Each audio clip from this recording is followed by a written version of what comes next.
శ్రీశైలం దేవస్థానం పాలక మండలి నియమిస్తూ రాష్ట్ర ప్రభుత్వం జీవో విడుదల చేసిన నేపథ్యంలో శ్రీశైలం దేవస్థానంలోని చంద్రావతి కళ్యాణ మండపంలో నూతనంగా ధర్మకర్తల మండలి శాస్త్రోక్తంగా పూజలు నిర్వహించి ప్రమాణ స్వీకారం చేశారు.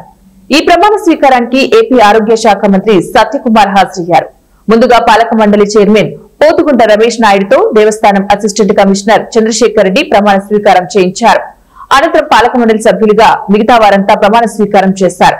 అయితే ఈ ప్రమాణ స్వీకారం చేసేందుకు ఇద్దరు సభ్యులు గైర్హాజరయ్యారు. రాష్ట్ర ప్రభుత్వం నూతనంగా 17 మందిని పాలక మండలి సభ్యులుగా నియమిస్తూ ఉత్తర్వులు జారీ చేసిన నేపథ్యంలో నంద్యాల జిల్లాకు చెందిన చిటాపట్ల భరద్వాజ్ శర్మ, మరో మహిళ శ్రీశైలానికి చెందిన గుల్లా గంగమ్మ హాజరు కాలేదు.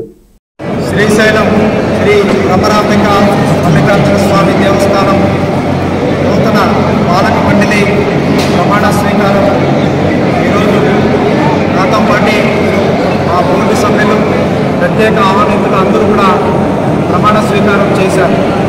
మొదటిగా ఈ అవకాశం నాకు కల్పించినటువంటి రాష్ట్ర ముఖ్యమంత్రి చంద్రబాబు నాయుడు గారికి, ఉప ముఖ్యమంత్రి పవన్ కళ్యాణ్ గారికి, వైద్య ఆరోగ్య శాఖ మంత్రి సత్యకుమార్ గారికి, ఆ పార్టీ అధ్యక్షులు టీవీఎస్ మాధవ్ గారికి ప్రత్యేక కృతజ్ఞతలు, అభినందనలు.